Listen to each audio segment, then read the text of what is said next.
Han pasado ya más de 48 horas desde que inició la comercialización de la nueva gasolina EcoPlus de 89 octanos. Este plan piloto durará un año en 3 provincias, Guayas, Los Ríos y Esmeraldas. Hasta ahora son miles de galones los que ya ha surtido Petroecuador a las estaciones de servicio. Nosotros hemos despachado 61.105 galones de gasolina en los terminales de Petroecuador, en Pascuales, y 6.800 galones en Esmeraldas. Estamos hablando de alrededor de 69.105 galones. Que en estas primeras horas ya se ha comercializado, es lo que aseguran desde Petroecuador. Hay una buena aceptación, hay público que todavía no conoce, que llega a la estación de servicio y se entera de la opción. Si se ponía Ecopaís y quiere poner EcoPlus, hacer las dos gasolinas con etanol, por ejemplo, no hay ningún problema. En las estaciones de servicio nos señalaron cuál fue la dinámica de ventas el primer día. La respuesta ha sido positiva para el público. ¿En cuánto tiempo creen que ya puedan estar inclusive pidiendo surtirse más? Bueno, yo me voy a surtir hoy día mismo. En un recorrido por estaciones de servicio observamos que de a poco algunos conductores ya se animan a surtirse con la EcoPlus de 89 octanos. Pero eso sí, la mayoría de conductores se siguen surtiendo sobre todo de Ecopaís. Eco por la economía, pues, ¿no? Ecopaís. Aún no pruebo el otro combustible y no tengo conocimiento de cómo está funcionando con los demás vehículos. Hasta ahora son 80 las estaciones de servicio autorizadas para comercializar EcoPlus de 89 octanos. Sin embargo, son cerca de 20 las que ya lo hacen. Otras empezarán el lunes y así paulatinamente. Sin embargo, ya hay 150 gasolineras interesadas en sumarse al plan piloto. Hoy se están incorporando algunas más, como cerca de 8 o 10 estaciones de servicio.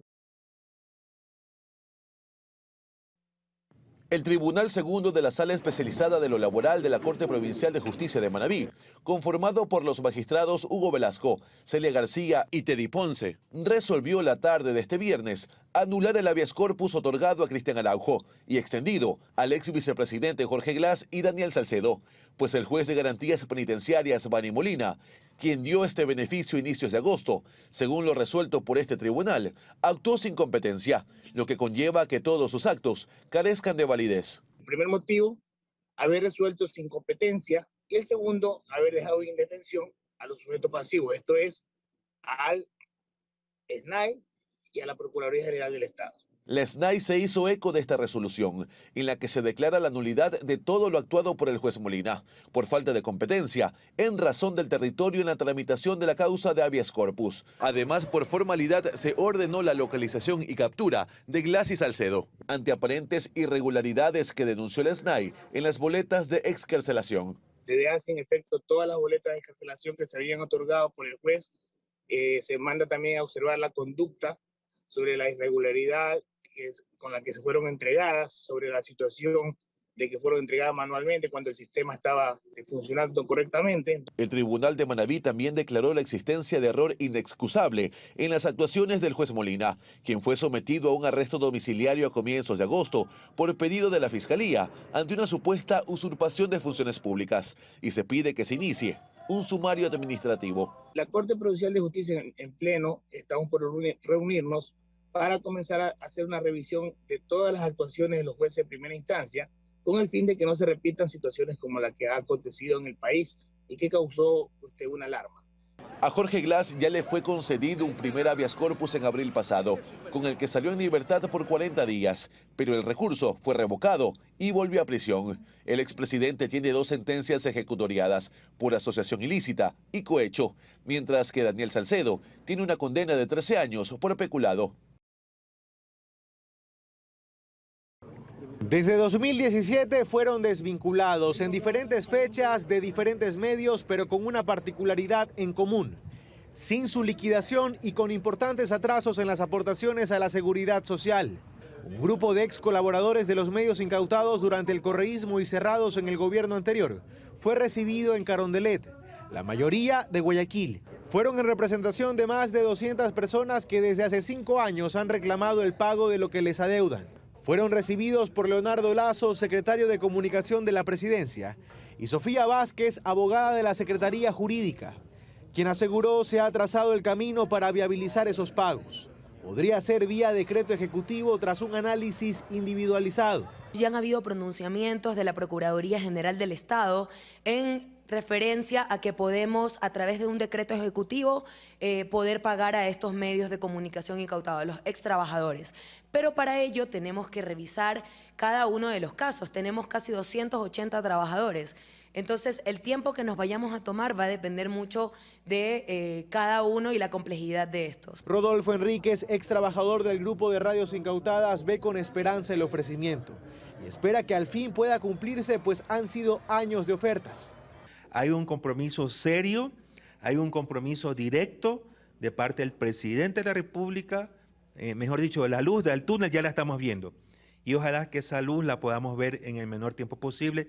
Darwin Moreno, también ex colaborador de las radios incautadas, coincide y recuerda que varios compañeros han fallecido durante estos años de lucha, sin ver materializadas sus expectativas. En todo este proceso, en toda esta lucha ardua que hemos tenido, han habido 5 compañeros fallecidos. En este caso, los beneficiarios serían los herederos, pero para ello tendrían también que hacer todos los trámites legales para que puedan tener derecho a ello.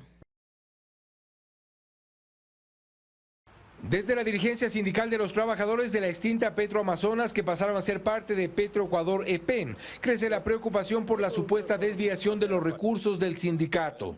Hasta el 2021, el Comité de Empresa de Petroamazonas, CEPAM, contaba con los aportes de los amparados por el contrato colectivo, y el dinero lo utilizan para préstamos a trabajadores, planes de telefonía, convenios con supermercados, actividades sindicales y otras prestaciones.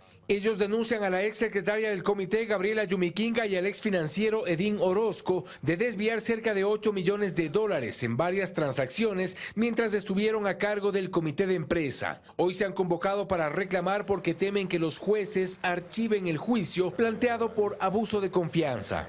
Para que se puedan devolver estos dineros, son $8 millones los que posiblemente habrían sido desfalcados de las cuentas. El dirigente que lidera estos reclamos es Manuel Narváez, ex secretario del CEPAM. Él detectó el supuesto desvío de los fondos y cree que fiscales y jueces podrían archivar el juicio en desmedro de los intereses de quienes aportaban parte de su salario al sindicato. Pretende archivar este proceso de una forma totalmente arbitraria, abusiva. La gran cantidad de dinero que se sustrajeron, esos dineros los están utilizando para comprar a los jueces, a los fiscales. Los trabajadores denuncian supuestas irregularidades en el proceso de investigación, que el aporte mensual de más de 4.500 trabajadores de la empresa no puede perderse sin determinar responsables, al menos. Al señor ministro de Trabajo, por favor, señor ministro, haga justicia a los 4.500 trabajadores de Petroamazonas. Después de conocer la nueva sentencia de 13 años de prisión que se le imputó al policía en servicio activo Santiago Olmedo en Chimborazo, el ministro del Interior, Patricio Carrillo, manifestó esta mañana que apelarán esa sentencia y que brindarán todo el apoyo al uniformado, que cumplió con su deber al defender a un joven víctima de la delincuencia en la ciudad de Riobamba. Con un traficante hay unas sentencias absolutamente laxas o hay impunidad, y en otros casos como este hay una máxima sentencia. Nosotros tendremos que hacer las acciones que nos corresponden. Carrillo tampoco descartó la posibilidad de que el presidente de la República, Guillermo Lasso, le entregue un indulto al uniformado una vez que se hayan agotado todos los argumentos jurídicos. Mediante su cuenta Twitter, el primer mandatario ratificó esta posición. La injusta condena a Santiago Olmedo debe ser conocida por la Corte Nacional de Justicia en casación. Confío que será revertida. Ratifico mi voluntad de indultar a los policías injustamente condenados por cumplir con su deber. Siempre respaldaremos a quienes defienden el Ecuador. Por otro lado, Carrillo aseguró que esta sentencia sesgada por parte de la justicia no intimidará a la institución policial.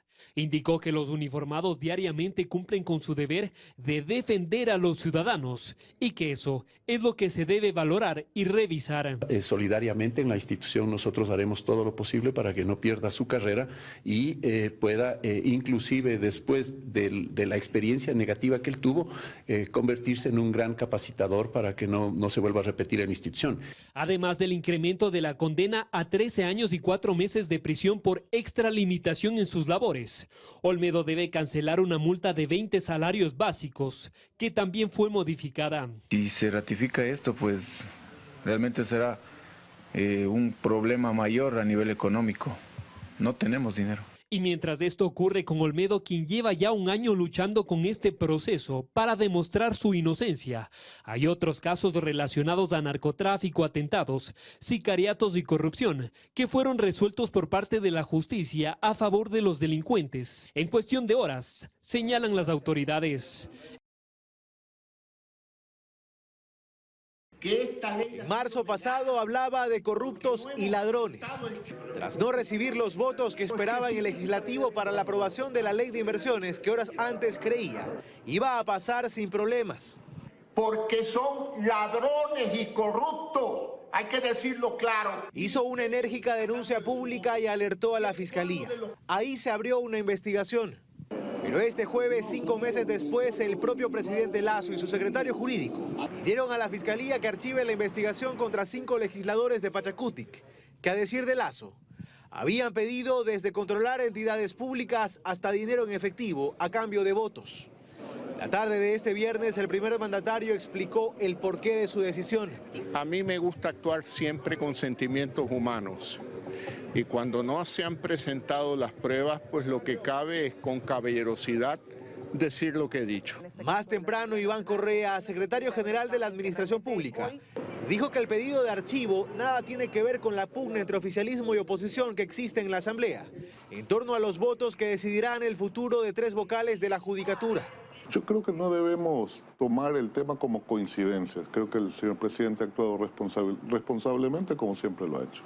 El constitucionalista Rafael Ollarte asegura que el pedido de archivo que hizo el Ejecutivo no tiene sentido, pues es la Fiscalía la que, en conocimiento de un delito, está llamada a investigar y decidir si acusa o no con base en los elementos recabados. Ya verá el fiscal si es que tiene elementos de juicio suficientes, si es que realiza la formulación de cargos y si una vez iniciada la instrucción fiscal y realizada la instrucción fiscal, si acusa o no acusa.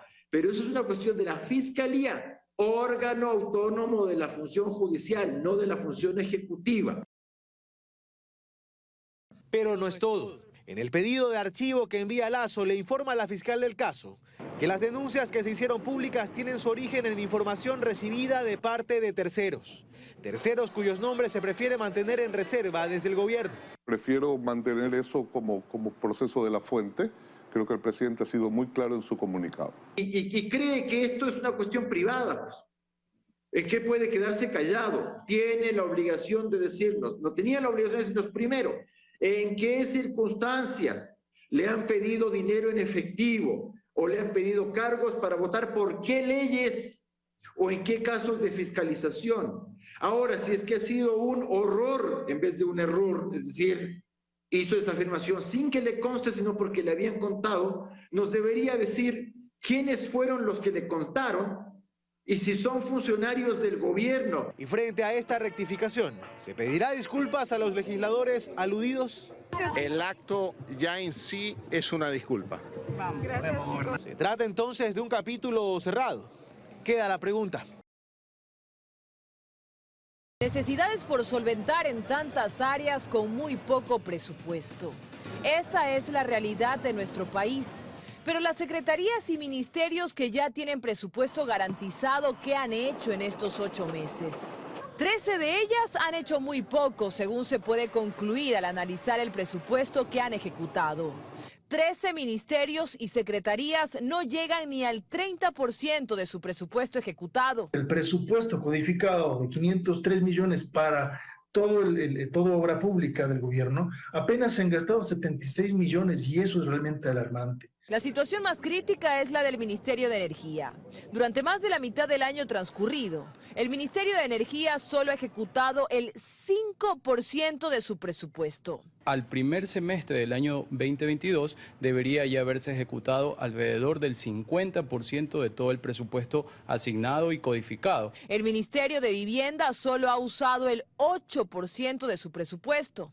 Y la Secretaría de Desarrollo de Pueblos y Nacionalidades solo ha ejecutado el 9% de su presupuesto. A los ministerios que están más bajos en ejecución, hay que hacerles un seguimiento particular para que luego no gasten a lo loco abriendo la puerta de par en par a la corrupción, solo para terminar el año diciendo que ejecutaron todo el presupuesto. Sorprende también que el Ministerio de Transporte, con tantas urgencias en las carreteras, tenga una ejecución presupuestaria de solo el 28%. Agricultura, ambiente, turismo, trabajo, economía, Cenecite y la Secretaría de Derechos Humanos tampoco llegan ni al 30% de ejecución presupuestaria. ¿Por qué no estamos invirtiendo en el país? ¿Por qué no se está haciendo obra social, obra pública? Estos pobres registros de gastos podrían también justificar recortes presupuestarios para el próximo periodo. Quienes opinan temen que ese sea el propósito del gobierno. Con el afán de decir, usted no ejecutó lo que se le dio y definitivamente entonces le vamos a mermar el presupuesto y de esta forma ir tratando de reducir el déficit fiscal que tiene el gobierno. Ahora bien, si sucede esto, claramente vamos a entrar en un problema de servicio público, en un problema de falta de eficiencia del servicio público. El análisis de estos gastos lo hizo el Observatorio de Gasto Público. Los mejores niveles de ejecución presupuestaria están en el Ministerio de Telecomunicaciones, que ha ejecutado el 54% de su presupuesto, Ministerio de Deporte y el Ministerio de Relaciones Exteriores.